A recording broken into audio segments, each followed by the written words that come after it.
बिल्कुल मैं इत्तेफाक करता हूँ, इंडिया को हर वक्त सीरियस लेना चाहिए।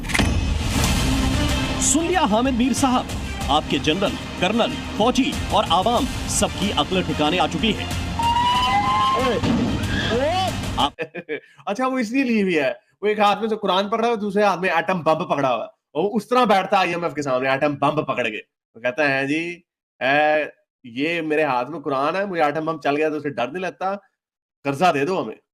इसके साथ साथ उन्होंने कहा कि अगर दोबारा जंग हुई तो साइबर अटैक हो सकता है, और जिसमें चीन का हाथ होगा, क्योंकि उनके पास इस हवाले से नैनो टेक्नोलॉजी है, सुपर कंप्यूटर्स हैं और ट्रेंड लोग मौजूद हैं, लेकिन ये पाकिस्तान के जरिए होगा। अगर जंग के मैदान की बात की जाए तो इसमें पाक फिजाइया लीड करेगी और उसको चीन की मुकम्मल सपोर्ट हासिल होगी। उसके बाद पाकिस्तान की ज़मीनी फौज एडवांस करेगी और सबसे अगर पाकिस्तान ने गलती से भी टैक्टिकल न्यूक्लियर हथियार इस्तेमाल किया तो भारत की तरफ से बहुत ही स्ट्रॉन्ग रिस्पॉन्स आने वाला है। बेशक हिंदुस्तान की nuclear policy no first use की है, मगर पाकिस्तान जैसे दुश्मन मुल्क जो वक्त बेवक्त एटमी गीदड़ भभकी देते रहते हैं, उनके सफाई के लिए हिंदुस्तान न्यूक्लियर ट्रीटी को भी बिना किसी हिचक के तोड़ सकता है। मैं इत्तेफाक करता हूँ, इंडिया को हर वक्त सीरियस लेना चाहिए।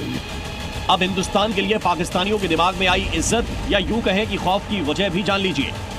इस खौफ का नाम है ऑपरेशन शील्ड। अब जो भी हो, पाकिस्तान अगर एटमी अटैक की तैयारी कर रहा है, अगर वो हिंदुस्तान के खिलाफ न्यूक्लियर अटैक का प्लान बना रहा है, तो इस बार पाकिस्तान की औकात भी देख ली जाए, क्योंकि हिंदुस्तान तो तैयार बैठा है कि पाकिस्तान कोई गलती करे।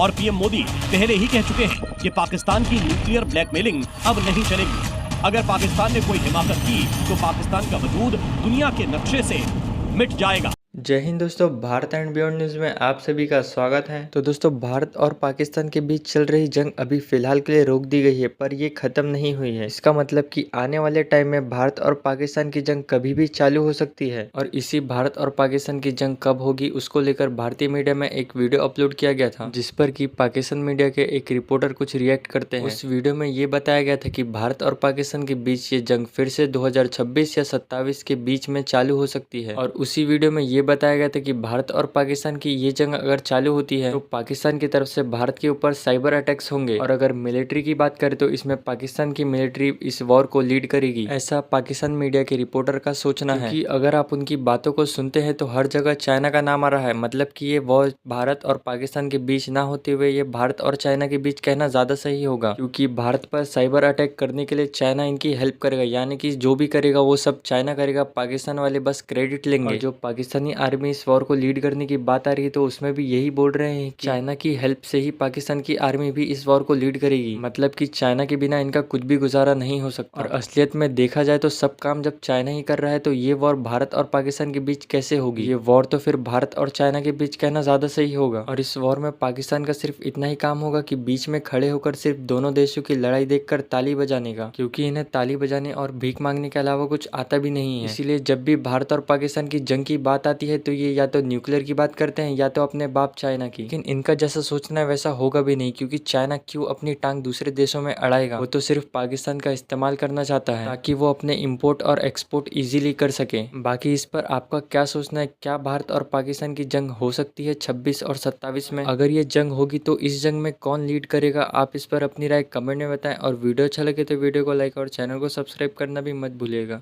इसके अलावा जनाब एक और इंटरेस्टिंग खबर है। प्रवीण सोनी है जो कि एक दफाई तज्जियाकार हैं इंडिया के, उन्होंने एक अपना मतलब वो किया है, वीलॉग किया है। तो उसके अंदर उन्होंने मुख्तलिफ चीज़ें जो है वो डिस्कस की हैं पाकिस्तान और भारत के हवाले से। तो एक जगह के ऊपर उन्होंने फरमाया कि जी उन्होंने कहा कि आसिम मुनीर के फील्ड मार्शल बनने के बाद अब स्ट्रेटेजिक इख्तियार भी उनके पास आ गया है और एयर चीफ को भी एक्सटेंशन मिल गई है, जिसके बाद दोनों 2027 तक बाइख्तियार है। उन्होंने कहा चूंकि ऑपरेशन सिंदूर का इख्तिताम सीज फायर पर नहीं हुआ बल्कि इसमें वक्फा आया और इस वक्फे को दोनों तरफ में से कोई भी ख़त्म कर सकता है, और जब ऐसा होगा तो एक हॉट वॉर होगी। मेरे ख्याल में 2026 का सेकेंड हाफ या 2027 का फर्स्ट हाफ एक मुश्किल पीरियड होगा। तो ये इस पीरियड के हवाले से बात कर रहे हैं कि शायद उसमें कुछ ना कुछ हो सकता है। 2026 का सेकेंड हाफ यानी लेटर हाफ, यानी कि आप समझ लें अगस्त सितंबर अक्टूबर नवंबर दिसंबर, या 2027 का फर्स्ट हाफ यानी कि जनवरी फरवरी मार्च अप्रैल मई, इन एरियाज़ के अंदर ना कुछ पाकिस्तान या इंडिया के दरमियान जो है कोई ना कोई टेंशन जो है वो हो सकती है। इसके साथ साथ उन्होंने कहा कि अगर दोबारा जंग हुई तो साइबर अटैक हो सकता है, और जिसमें चीन का हाथ होगा, क्योंकि उनके पास इस हवाले से नैनो टेक्नोलॉजी है, सुपर कंप्यूटर्स हैं और ट्रेंड लोग मौजूद हैं, लेकिन ये पाकिस्तान के ज़रिए होगा। अगर जंग के मैदान की बात की जाए तो इसमें पाक फ़िज़ाइया लीड करेगी और उसको चीन की मुकम्मल सपोर्ट हासिल होगी। उसके बाद पाकिस्तान की ज़मीनी फ़ौज एडवांस करेगी और सबसे वनरेबल सियाचिन होगा, क्योंकि वो एक सैंडविच की तरह है। उसके एक तरफ चीनी फ़ौज बैठी होगी और दूसरी तरफ पाकिस्तानी फ़ौज। आखिर में यही कहना चाहूँगा कि इस जंग से बचना चाहिए और ये उसी वक्त मुमकिन है जब मोदी हुकूमत एक बड़ा रिव्यू करे कि किस तरह अमन मुमकिन है, और अमन मुमकिन है जनूबी एशिया में, वरना जंग इस रीजन को कई दहाइयाँ पीछे धकेल के ले जाएगी। साथ ही साथ उन्होंने कहा कि अगर इंडिया और पाकिस्तान में जंग होती है और इंडिया न्यूक्लियर हथियार का अलार्म बजाता है तो चीन के पास ये सलाहियत है कि वो उसको टेक केयर कर सकता है अगर इंडिया ने कोई ऐसी कोशिश की। उन्होंने कहा कि 5 अगस्त 2019 कश्मीर का स्टेटस जिस दिन तब्दील किया गया था, करने के बाद चीन और पाकिस्तान के ताल्लुकात में तब्दीली आई और दोनों के दरमियान मिलिट्री ताल्लुकात इंटेंस हो गए हैं और दोनों मुल्कों ने शाहीन सीरीज़ के नाम से मुश्तरका फ़िज़ाई मशक़ें की, जिनके बाद पाकिस्तान इस काबिल हो गया कि वो मल्टी डोमेन ऑपरेशन कर सके, पाकिस्तान के इंटीग्रेटेड मिसाइल सिस्टम का इस्तेमाल कर सके, इलेक्ट्रॉनिक वॉरफेयर में दूसरे फरीक को जाम कर सके। तो प्रवीण सोनी जो हैं वो खुद इस बात को एक्सेप्ट कर रहे हैं कि पाकिस्तान के पास जो है वो काफ़ी ज़्यादा सुपरियॉरिटी है जब अगर जंग की बात आती है या टेक्नोलॉजी की, और इसमें चीन का जो है एक बहुत बड़ा हाथ है। With Pakistan it's an important development in a sense. जो सबसे इम्पॉर्टेंट चीज़ ये है कि इंडियन मिलिट्री ने फर्स्ट टाइम ये कंफर्म किया है दैट कि इसने India lost N unspecified number of fighter jets.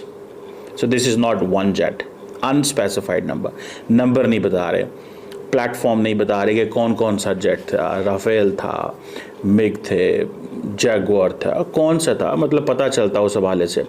और इस 4 दिन के कॉन्फ्लिक्ट के अंदर पाकिस्तान ने पहले दिन ही बता दिया था कि इंडिया के जहाज़ जो हैं वो उड़े और पाकिस्तान ने उन जहाज़ों को मार गिराया। This is what Pakistan said, आपको याद होगा, पहली बात। दूसरी बात यह है कि अनिल चौहान ने एक इम्पॉर्टेंट सवाल उठाया। उसने कहा what is important is that not that the jet being downed but why they were being down. अब इसको ज़रा समझिएगा, वो ये नहीं है कि जेट डाउन हो गए हैं, क्यों हुए हैं। पाकिस्तान का सवाल ये नहीं है कि क्यों हुए हैं, ये आपका इंटरनल सवाल है। पाकिस्तान का ये दुनिया को आपकी इस चीज़ से गर्ज नहीं है कि क्यों डाउन हुए हैं। पाकिस्तान का सिर्फ क्लेम है डाउन हुए हैं। जो डाउन क्यों हुए हैं ये आपकी इंटरनल इंक्वायरी है। सारी बात है, इंडियन एयरफोर्स बड़ी प्रोफेशनल एयरफोर्स है। इंडिया का बहुत 78 अरब डॉलर का बजट है। There is a $78 billion defence budget, $78 billion का डिफेंस बजट है। पाकिस्तान का कितना, 9 अरब डॉलर, 10 अरब डॉलर हार्डली। सो हमसे आप देख लें 8 गुना कितना बजट उनका ज़्यादा, 7 गुना ज़्यादा बजट है पाकिस्तान से। 7 times more than Pakistan defence budget है इंडिया का। अब वो कहते हैं कि क्या है, जरा सुनिएगा। ये उन्होंने एक ब्लूमबर्ग टीवी है उसको दिया है। उन्होंने कहा जी पाकिस्तान के क्लेम दैट इनके 6 प्लेन डाउन हुए हैं एब्सोल्युटली इनकरेक्ट, ये इनकरेक्ट है। और दूसरा उन्होंने ये भी कहा कि ये उन्होंने नहीं बताया कि कितने जेट्स डाउन है, how many jets were down, ये नहीं बताया, लेकिन ये उन्होंने कहा है कि jets were down, why they were down, what mistakes were made, they are important. Numbers are not important. The good part is that we are unable to understand the tactical. We were able to understand the tactical mistake which we made. Remedy it, rectify it, and then implement it after 2 days. यानी कि 2 दिन India के जहाज हवा में नहीं उड़े क्योंकि रेक्टिफाई कर रहे थे। मानते हैं फिर इस बात को। हमारे दोस्तों को भारत में ये बात अच्छी नहीं लगेगी, पर इट्स नॉट अ क्वेश्चन कि आप किसी को अच्छी लगती है किसी को बुरी लगती है। सवाल यह है कि पाकिस्तान पे हमला हुआ, पाकिस्तान ने हमले का जवाब दे दिया उसी वक्त। और मैं आपको यहाँ पे एक और बात बताऊं, आपको पता है पाकिस्तान पे बड़ा प्रेशर था जब पाकिस्तान ने ये 6 जहाज़ गिराए। अनिल चौहान कहते हैं नहीं गिराए 6, हम कहते हैं जी 6 जहाज़ गिराए।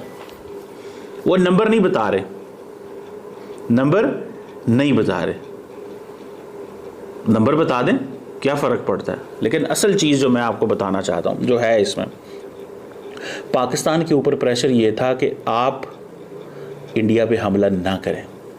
ये था पाकिस्तान के ऊपर प्रेशर, जो मेरी असेसमेंट है। क्योंकि आपने पहले जहाज़ गिरा लिया, अब हमला क्यों करते हैं। आपने उनको बैटल स्पेस में You know, this is being called that the biggest air battle of the modern time, the biggest air battle.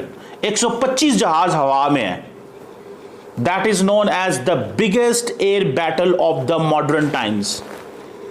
मानते हैं आप इसको?